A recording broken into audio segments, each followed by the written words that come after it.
Hey guys, it's Danilo from the King Realty Group. I hope you guys had a great holiday season and welcome to January's market update.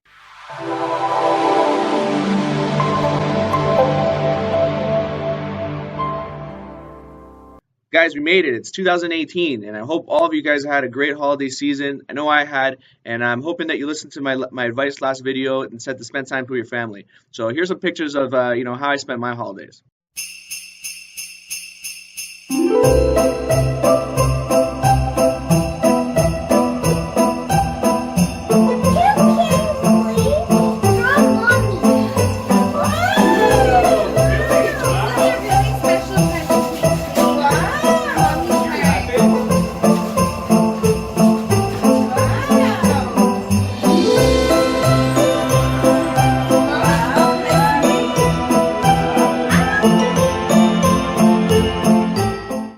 So as you see there was a lot of family festivities and things really went well in the last couple of weeks. But hey, we're back to work. So we're in the office today and we're going to talk about the stats of December 2017.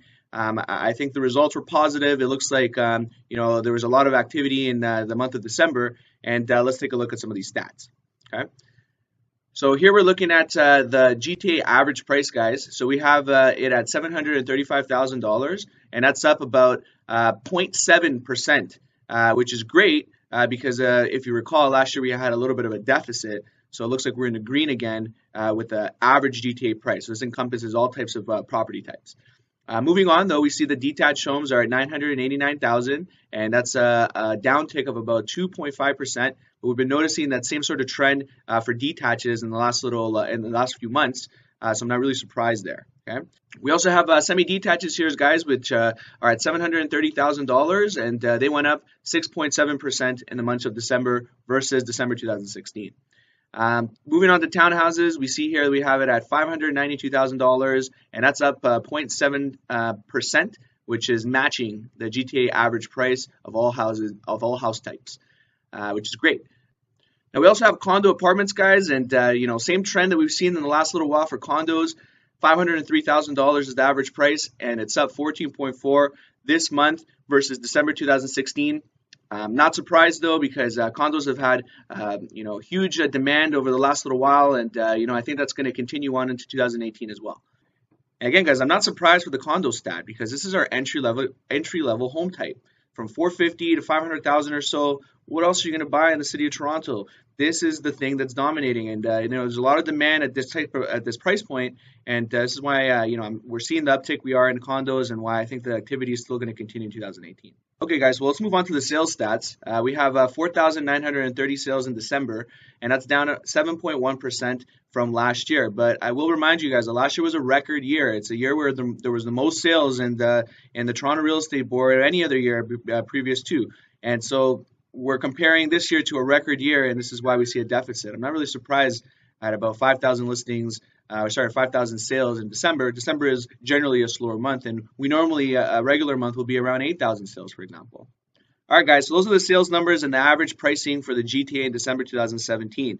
Now, again, I want to remind you guys that this is a broad geographical area, and there's little micro markets within the GTA which may have different numbers. I mean, if you live in Leslieville, if you live in Liberty Village, if you live in Scarborough, for example, Agincourt, or you're moving to different little micro markets, these numbers might be a little different. Detached homes have gone down 2.5%, but not everywhere in the city. There are some areas that are still in the green. And so if you want to know the numbers of your exact location and you're interested in that sort of stuff, you reach out to us. We'll get you some specific numbers about your specific community or neighborhood. All right, guys. So let's move on and let's take a look at another aspect of our stats, and it's the months of inventory. So I want to make sure I do focus on this a little bit because it does give us a picture of whether we're in a buyer market or seller's market, and I think that's going to be very valuable to anybody watching this video. So let's take a look. So in the city of Toronto, we have 1.9 months of inventory. What that means is that we're technically still in the seller's market. If you remember from our last video, we said around 4 or 5 is balance. Anything more than that, we're crossing into buyer territory, buyer market territory. Anything below 4 is technically still a seller's market. And we're seeing that in Toronto. I mean, obviously there's a lot more inventory and a lot more competition amongst properties. But if you're doing the right thing, you're differentiating yourself, you're spending some time to prep your property properly before you put it on the market, you should still get a pretty decent sale. Okay. Moving on to Durham, guys, we have a month of inventory is 2.4 months. Still seller's market in Durham as well, and certain pockets more than other. I'm out in Durham actually investing a lot because we do have lower price points out there for sure. For detached, semi-detaches, I mean, you can get stuff for 500, 550, you know, sometimes even 450. We're out in Oshawa. So Durham actually has a lot of opportunity for growth. PO region, guys, we are at 2.39. So this is the west of the city of Toronto. Decent as well in terms of the months of inventory. And again, remember that you know, the Peel region is pretty large as well, and there's a lot of micro markets in there as well that are performing differently. But overall, 2.39 means that it is a seller's market. When we're moving over to York region, guys, just like last month, we saw York region was around the same. It's at 4.58 months of inventory, which means that we're, you know, getting close to a buyer's market. I think that if you want a little bit of a deal, you know, if you're a buyer, you're looking to buy a house in the $1 million range, like 1.1, 1.2, you might be getting some steals out in Aurora, out in York region, out in Newmarket, for example. That's where we saw a huge drop since last year. And you know what? We're going to be purchasing homes out there a little less than what some other people paid for not too long ago. And I think that's an opportunity for any buyer that's kind of looking for something like that. You know, any questions you want to ask in regards to that, you can definitely reach out and we can see what we can do. Okay. All right, guys. So those were the sales stats, the months of inventory, and the average price points in the GTA for different housing types. I'm hoping this information is valuable to you guys. And if you, again, like I mentioned before, if you want to know information about your specific community, your specific neighborhood, or even the specific condo complex or building that you're in, we can give you more specific numbers. You have an idea of what's going on for your particular property. Okay. Now we are in the beginning of January, and we're in 2018, guys. And one of the biggest real estate pieces of news that have come out so far is the B20 regulations, and that's a new mortgage stress test for certain for people who are putting down more than 20% on a property. So that's the only people who are being affected by this new change. And I'm going to explain that a little bit. So basically, there is a new stress test for anybody putting down more than 20%. When you go to a mortgage broker to get your pre-approval, they're going to have to stress test you against the Bank of Canada 5-year benchmark rate, which at this point is at 4.99, or your contract rate, which, you know, let's say, for example, they give you an interest rate of 3.5. You're going to have to put an extra 2% on that, and that's your stress test. So you got to get approved at 5.5 to get that 3.5 interest rate. So it's going to be the greater of the two, either the benchmark rate of 4.99 or, in this example that I just gave you, 5.5. If your contract rate was 3.5, then you add that extra 2%, you know? So what does that mean? It just means that your purchasing power in 2018 is a little less than it was last year. I'm going to say it's probably between 18 to 20% less. So it's not even small. It's actually pretty significant.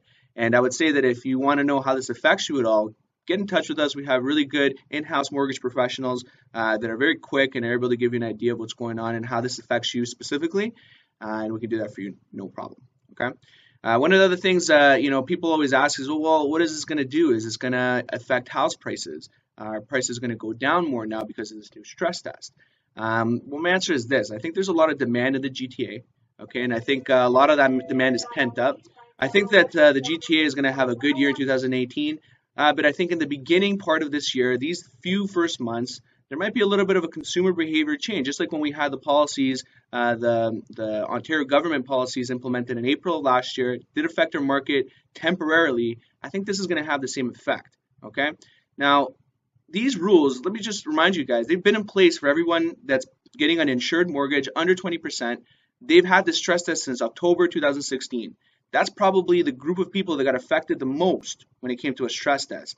Now we're affecting people who are putting more than 20%. What does that mean, guys? That means that these guys have money in the bank, okay? They have money to be able to put 20% down on a property. They might be a little bit more protected. They might have a little bit more income. They might have all these little things that might circumvent, you know, issues when it comes to being approved, okay? They're a little bit more protected, okay? And so that's why I think that it's not going to affect things as much as we think. But however, the media is going to do their job and try to get readership and try to get views, and they're going to put the news that's going to maybe attract the most people. And sometimes the best news is bad news, you know, and that's why they're pushing it in that direction. That's why I think maybe in the first few months of this year, because of consumer behavior, because of all the information that's out there, it's hard for people to interpret what's going on. Get in touch, guys, if you want to know what's going on and how it affects you specifically. We can definitely give you that information. I want to thank you guys for watching this video. Hope you guys have a great day. Any questions, guys, info@kingrealty.to. 647-931-1313. You have a great day, guys. Take it easy. See you next month.